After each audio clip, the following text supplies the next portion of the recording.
Uh, Thank you guys for having me. I've been to this event many times to see some wonderful stories, and when I sat down to write a story about ruffled feathers, I learned very quickly that you do learn stuff about yourself as you write, and I did, and I learned that I'm a terrible storyteller.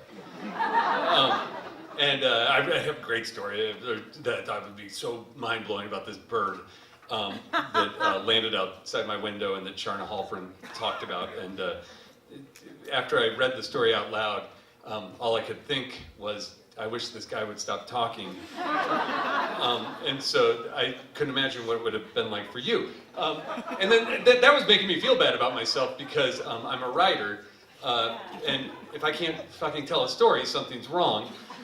But I realized that I write mostly like plays and screenplays, so I write dialogue. And so, you know, part of that is that you're always supposed to show, not tell.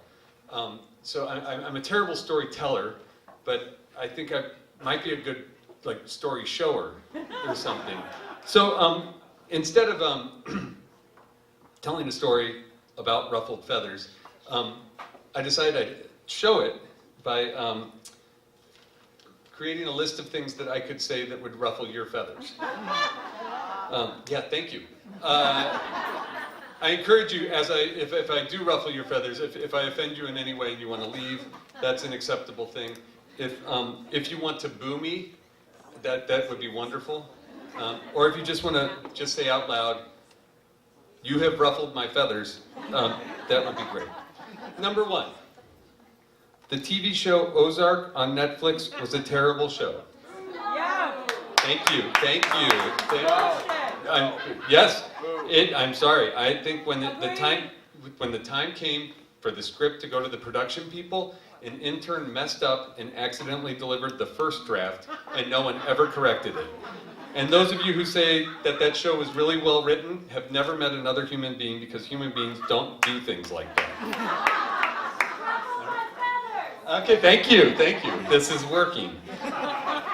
The order of what kind of animal makes the best pet, listed from best pet to worst pet, goes like this: large-sized dog, medium-sized dog, non-calico cat, rodents, rabbits, fish, birds, snakes, small-sized dog, all other species of animals, most species of plants, including succulents, cacti, ferns, a calico cat. Thank you. This is working out great. I'm sorry if there's a millennial here, which I don't know if there is even one, but if this offends you. Someone needs to teach millennials that it is nice to open doors for strangers. And I don't mean to lump all millennials into the same category, but a millennial has never in the history of the world held a door open for someone they didn't know. That is a fucking fact. Our country would be a far better place if we only let half the population vote. But instead of dividing the world between Democrat and Republican, we should divide it between those who choose to go on a cruise ship vacation and normal people.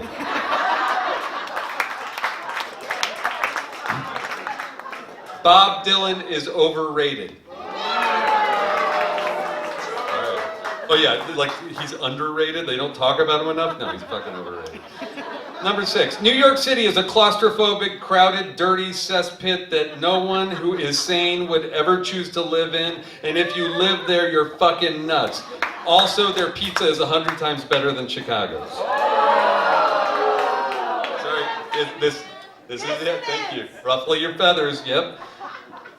Grapefruits taste like God said, I wonder if I could turn my own pee into a fruit. Is anybody out there a fan of Curious George? Okay, hold on. It is a terrible, terrible piece of fiction. The man in the yellow hat is not mentally prepared nor competent enough to take care of a monkey. Someone should take Curious George away from him for their safety, because someone is going to be killed. Hopefully it's the fucking monkey. working out great.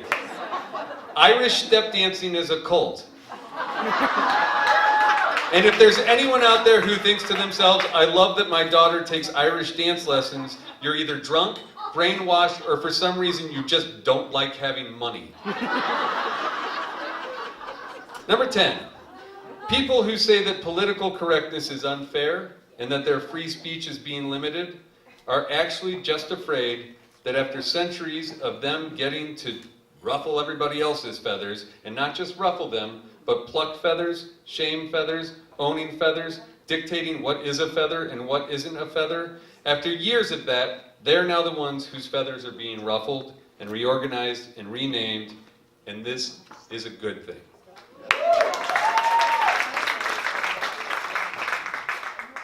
And number 11, Bob Dylan really is overrated. I just want to say. Happy Thanksgiving.